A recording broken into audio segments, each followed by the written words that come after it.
त्यामध्ये मी नोकरीमध्ये असताना मला एक ट्रेकिंग ग्रुप मिळाला आणि ट्रेकिंग ग्रुपमध्ये मी महाराष्ट्रातले सर्व किल्ले, सर्व बाजूनी, सर्व सीझनमध्ये सकाळ, दुपार, संध्याकाळ, रात्री फिरून बघितले.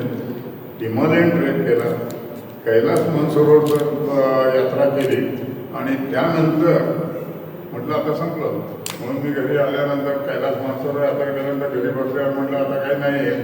माझी बायको म्हणाली मुलेच राहू नका, तुम्हाला घरापासून म्हणून नाही त्याच्यात दुसरं बघा. मी म्हटलं ठीक आहे. विचार केला अंटार्क्टिकाला जाऊया. अंटार्क्टिकाला होतं म्हणून मी विणावळमध्ये गेलो. ते म्हणाले 5 लाख रुपये तुम्हाला लागतील अंटार्क्टिकाला.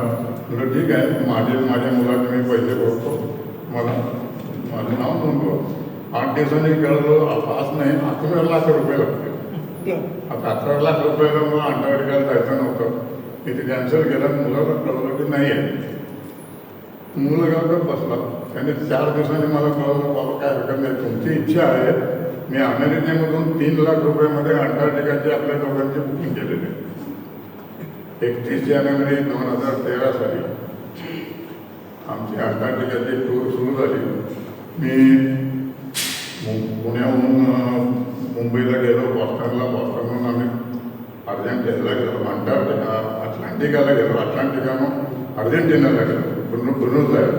तिथं राहून तिथून लोकल ह्यांनी उशवाया म्हणून आपल्या जगाचं शेवटचं बंदर की तिथून पुढं फक्त खाली समुद्र, तर तिथपर्यंत आम्ही विमानाने गेलो आणि उशवायाहून अंटार्क्टिकासाठी छोटीशी बोट जाते. तुम्हाला फोटो पाठवले, त्याच्यामध्ये त्या बोटीचा पण फोटो आहे. आणि आम्ही अंटार्क्टिकाचे आमचे सगळेजण जे होते 125 लोक होते त्या बोटीमध्ये. लहान बोट आहे, जास्त घेत नाही. आणि निघालो. बोट सुटली, सगळ्यांना टाटा बाबाय किनाऱ्याच्या लोकांना करून गेलो आणि रात्रीचं जेवण झालं. रात्री 12 नंतर ही बोट अशा ठिकाणी जाते.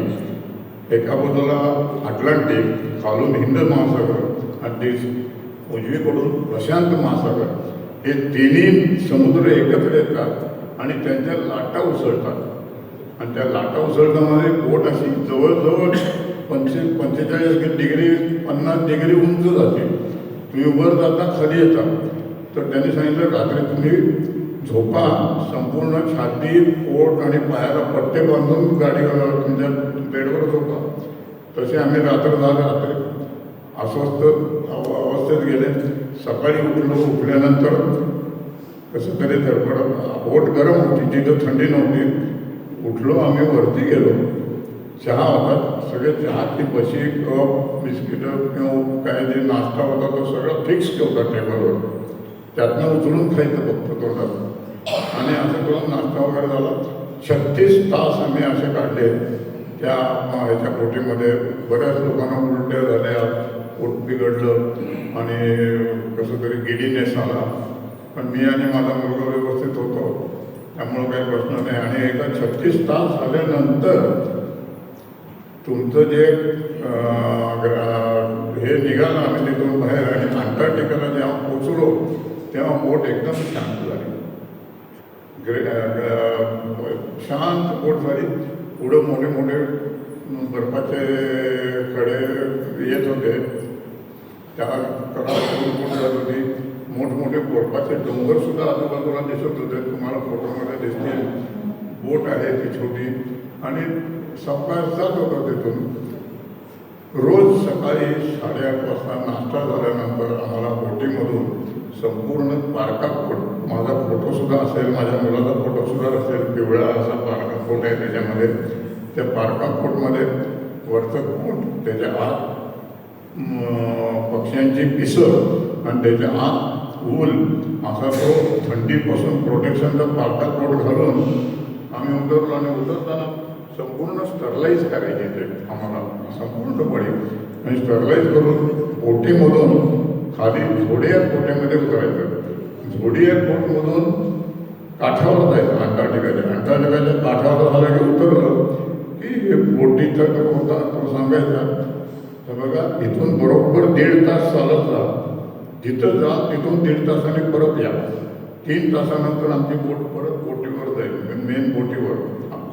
आणि जर का तुम्ही मागं राहिलात तर तुम्ही आणि पेंग्विन दुसरं कोण नसणार रात्रभर. पण तसं काही घडलं नाही आणि आम्ही गेलो फिरलो. रोज हाच प्रकार.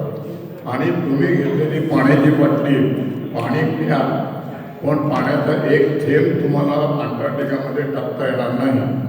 इतकं तिथं पोल्युशन कंट्रोल केलेलं आहे. अंटार्क्टिका हे जे खंड आहे याच्यावर कुठल्याही देशाचा अधिकार नाही. प्रत्येक देशाची सायन्स जी लॅबोरेटरीज आहेत त्यासुद्धा आम्हाला बघायला मिळाल्या. आणि अंटार्क्टिकामधून आम्ही असे जायचं, परत यायचं, दुपारी 12ला यायचं, जेवायचं, 2 तास विश्रांती घ्यायची, परत 3 वाजता खाली उतरायचं, दुसऱ्या बेटावर जायचं. अशा तऱ्हेने 9 दिवस निरनिराळ्या बेटावर जातो. त्या 4थ्या किंवा 5व्या दिवशी एका ठिकाणी ते म्हणाले की आता एक तुम्हाला ॲडव्हेंचर करायला लागेल की इथं बोट थांबेल. -7 डिग्री टेम्परेचर आहे, पाण्याचं टेम्परेचर -5 डिग्री असेल. तर खालच्या डेकवरून तुमच्या कमरेला आम्ही दोरी बांधू, ज्यांची इच्छा असेल त्यांनी समुद्रात उडी मारली. आणि समुद्रात उडी मारली मी. मग उडी मारल्यानंतर एक 2 मिनटं काहीतरी हालचाल झाली, मी असं पोहत गेलो. ते जास्त पोहायला जाऊन देत नव्हते. लांब गेलं की दोरीने ओढून घेत होते. दोरीने ओढून घेतलं, वरती घेतलं, हातपाय सगळे मृदूस झाले होते. आल्यानंतर पोट वगैरे घातला, तिकडं बाजूला दिलं. बार होता, बारमधून 2 पेग प्यायला दिले नीट आणि म्हणाले आता स्वस्त बसा. म्हणजे हा एक अनुभव होता की 0 डिग्री -7 डिग्री टेम्परेचरच्या पाण्यामध्ये तुम्ही उडी मारणं आणि पोहणं राहून पण पाण्यात जाणं हे सुद्धा मुश्किल होतं. जे मी मानस सरोवरामध्ये पण बघितलेलं आहे. मानस सरोवरामध्ये पण मी मुटकी मारलेली आहे, पण तिथे 1 डिग्री टेम्परेचर होतं. मग तिथून आमची बोट पुढे गेली आणि असे प्रत्येक बेटावर एकच काम होतं की एगविन खेळे, दुसरं काही नाही. समुद्राच्या कडेला सीगल तुम्हाला फोटोमध्ये दिसतील, मोठे मोठे प्राणी. ते सीगल वगैरे असतात, त्यांना डिस्टर्ब करायचं नाही, त्यांच्या बाजून जायचं. हे तुम्ही डिस्टर्ब केलं तर खाऊन टाकतील. मोठे मोठे पक्षी येतात त्याला आणि चालत जायचं. आणि एक सांभाळायला सांगितलं होतं की तुमच्या समोरून पेंग्विन येत असेल तुमच्या रस्त्यात तर तुम्ही उभा राहायचं, पेंग्विनला त्रास द्यायचा नाही. तो बाजूला गेला तर ठीक आहे, नाहीतर तुम्ही. असं करून आम्ही गेलो आणि पुढे गेलो. काही ठिकाणी मी बसून राहिलो, एका ठिकाणी पेंग्विन भरपूर माझ्या भोवतीने बसले. मी आपल्याला बसलो, काय करणार. मग शेवटी पेंग्विन हल्ले म्हटल्यावर मी बाहेर आलो. त्यानंतर आणि एका ठिकाणी बोटीवर गेलो, तिथं ग्लेशियर होतं. तर ते म्हणाले आज एक एक्सपिरियन्स आहे, तुम्ही ग्लेशियरवर टेंट टाकून रात्रीचे झोपा. मी माझ्या मुलांनी दोघांचे म्हणून आम्ही ग्लेशियरवर टेंट टाकला. फुल कोटमध्ये ग्लेशियरमध्ये झोपलो आणि ग्लेशियरमधून रात्र काढली. सकाळी उठून बोटीवर आलो. दिवसभर असं नुसतं गारटलेलं होतं, पण तो एक ग्लेशियरवर रात्रभर अंटार्क्टिकामध्ये झोपायचा अनुभव घेतला. अशा तऱ्हेने अंटार्क्टिकाची टूर झाली. येताना आम्हाला त्याने ब्रिटिश आयर्लंडला नेलं. ब्रिटिश आयर्लंडमधून त्यांनी येताना आम्हाला ग्रेट पॅसेजमधून न आणता विमानाने चिलीला नेलं. चिलीमधून मग आम्ही येताना पुढचा सगळा असा प्रवास केला. पण हा मधला जो प्रवास अंटार्क्टिकाचा आहे तो आयुष्यात कधी विसरणार नाही. त्याचे जे संपूर्ण मी फिल्म काढलेली आहे, ती फिल्म बघितली म्हणजे आता अंगावर काढा येतो. 13 साली म्हणजे साधारणपणे 68 वर्षाचा होतो.